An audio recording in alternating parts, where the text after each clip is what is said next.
साथियों, मैं पत्रकार विनोद कुमार और आप देख रहे हैं बीकेएन इंडिया न्यूज। मैं इस समय मौजूद हूँ बाबा साहब के महापरिनिर्वाण दिवस के उपलक्ष्य में प्रधान वाटिका लोनी गाजियाबाद में, और हमारे साथ आयोजनकर्ता सुरेंद्र कुमार यादव जी हैं। मैं इनसे पूछना चाहूँगा, आज आप बाबा साहब के इस प्रोग्राम के लिए किस तरह से आपने तैयारियां की और आप समाज को क्या संदेश देना चाहते हैं? जी सर। तैयारियां तो जी सब समाज ने कराई है। बाकी हम संदेश ये देना चाहते हैं कि बाबा साहब का जो कारवां है, सभी लोगों को मिलकर उस कारवां को बहुत आगे लेके जाना है। इस समय जो बहुजन समाज है उसको बहुत मेहनत करने की आवश्यकता है, क्योंकि आज के समय में बाबा साहब के जो अनुयायी हैं, जो बहुजन समाज है, उसके ऊपर अत्याचार जो लगातार बढ़ता जा रहा है, तो उसकी आवाज उठाने के लिए बहुजनों में एकता बहुत जरूरी है। और इस एकता ही आपको सत्ता में लेकर आएगी। आप लोगों को अपनी एकता को बनाए रखना है। बाबा साहब का जो मिशन है उसे आगे बढ़ाना, क्योंकि जब बाबा साहब का मिशन जो था, जब ढीला पड़ा था, तब मान्यवर काव्य राम साहब ने इस मिशन को अपनी पूरी ताकत, अपनी पूरी जवानी लगाकर आगे बढ़ाया था। इसके बाद में जब आज हम देखते हैं पूरे उत्तर प्रदेश और पूरे देश की स्थिति को जब देखते हैं, बाबा साहब का जो कारवां बहुत पीछे जा रहा है, इस कार पे है, तो हम लोगों ने संकल्प लिया आज के दिन कि बाबा साहब के इस कारवां को हम बहुत आगे तक लेकर जाएंगे, जब तक बहुजन समाज सत्ता में ना आ जाए। तो जो अंग्रेज लोग हमारे देश को आजादी छोड़ के गए थे, तो वो कहते थे कि ये देश आगे नहीं चल पाएगा, क्योंकि इस देश के अंदर कोई कानून नहीं था।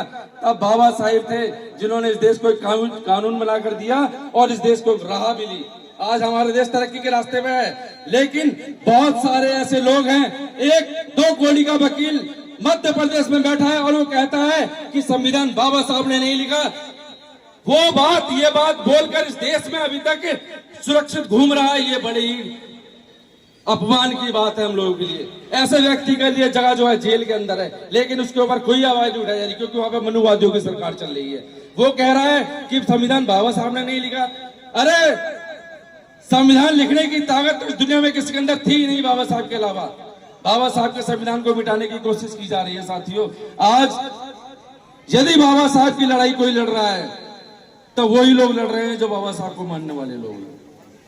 बाकी किसी को कोई फर्क नहीं पड़ता संविधान मिटा दिया जाए, लेकिन इस देश के अंदर जिसे भी बाबा साहब ने अधिकार दिया है, एक एक बच्चे को खड़ा होना पड़ेगा बाबा साहब के संविधान को बचाने के लिए। हमारी लड़ाई बाबा साहब के संविधान को बचाने की लड़ाई है। आज हमारे देश के अंदर जो नेता लोग हैं, मैं कहता हूं हर व्यक्ति को परिवार चलाने के लिए कोई ना कोई काम करना पड़ता है। करना पड़ता है कि नहीं करना पड़ता, बताओ? कोई मजदूरी करता है, कोई खेती करता है, कोई ऑटो रिक्शा चलाता है, कोई बैटरी रिक्शा चलाता है। कैसे भी करके पूरे दिन मेहनत करने के बाद, तब पूरे दिन कड़ी मेहनत करता है, पसीने होते, तब जाके उसे 2 वक्त की रोटी मिलती है अपने घर में परिवार चलाने के लिए। लेकिन मैं आप लोगों से पूछना चाहता हूं, इस देश के नेता ऐसी कौन सी समाज सेवा करते हैं कि वो 2 साल 5 साल के अंदर बड़ी बड़ी करोड़ों रुपए की गाड़ियों में घूमते हैं, बड़े बड़े बंगलों में रहते हैं? मेरे साथियों, हमारा देश कोई गरीब देश नहीं है, लेकिन हमारे देश के अंदर आज भी भूख से लोग मर रहे हैं, आज भी बेरोजगारी इतनी बढ़ रही है। लेकिन ऐसा नहीं है हमारा देश गरीब देश है। हमारे देश के अंदर बहुत पैसा है, बहुत पैसा। हमारे देश को सोने की चिड़िया ऐसे नहीं कहा जाता है, लेकिन हमारे देश का जो पैसा है वो चंद नेताओं ने अपनी मुट्ठी में कैद कर लिया है। वो पैसा जो आप लोगों की, इस देश की जो जनता के काम आना चाहिए, वो जनता तक नहीं पहुंचता है। वो नेता हम बन पाए हैं, हमें अपने बारे में सोचना पड़ेगा। बाबा साहब ने एक नई दिशा दी, बहुत सारी दिशाएं दी।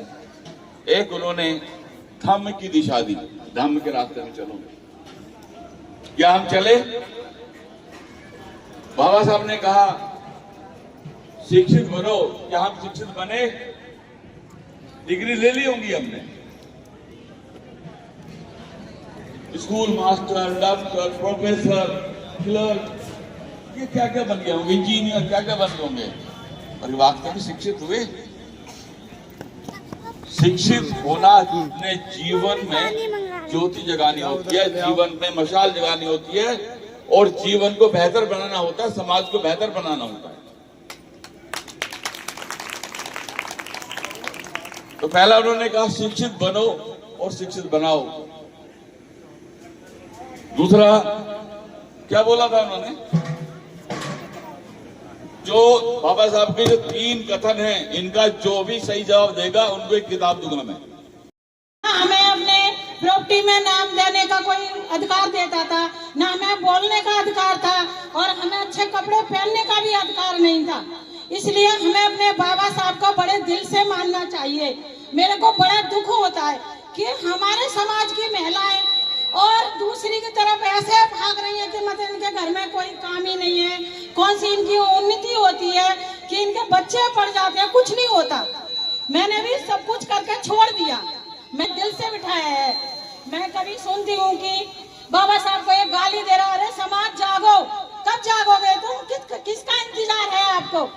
मैं इसलिए कहती हूँ, बार बार विनती है अपनी बहनों से, बहनों ये पाखंडवाद को छोड़ दो। हमें बहुत अच्छा मार्ग दिखाया है और संविधान में भी हमें सारे नियम लागू हैं। नहीं आज हमारा कहीं सम्मान नहीं होता, बाबा साहब नहीं होते तो हमारा सम्मान कहीं नहीं था। कि सीता जी वन में रहाई, अलग रहाई मतलब राम से, तो राम अग्नि में परीक्षा ले लेता है सीता के, और क्या राम नहीं रहा अपनी दे सकता है, नहीं दे सकता। कि औरतों पे विश्वास नहीं है।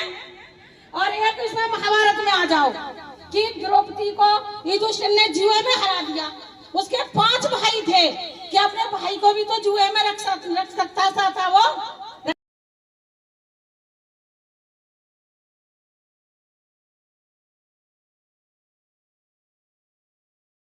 किसी पार्टी का आदमी हो, किसी संगठन का आदमी हो, अगर वो बाबा साहब के रास्ते पे चलता हो और बाबा साहब की बात करता हो तो सबसे पहले अनिल पेंटर उसका भाई है, उसका दोस्त है, उसका बड़ा छोटा जो भी आप समझे।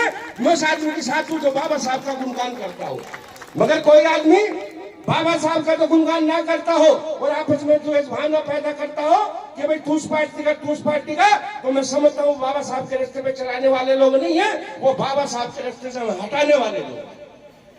इसलिए अगर बाबा साहब के सच्चे सिपाही हो तो बाबा साहब का गुणगान मन में होना चाहिए। और मैं तो कहता हूं, लोग मंदिर में जाते हैं, सुबह पहले उठो और बाबा साहब का नाम लो। और बाबा साहब ने हमारे लिए, हमारे बच्चों के लिए क्या किया है। और अगर आज अनिल पेंटर इस माइक से बोल रहा, अच्छे कपड़े पहन रहा, तो ये बाबा साहब की देने मेरे पुरखों की हस्ती नहीं थी कि मैं इस माइक से बोल सकूं।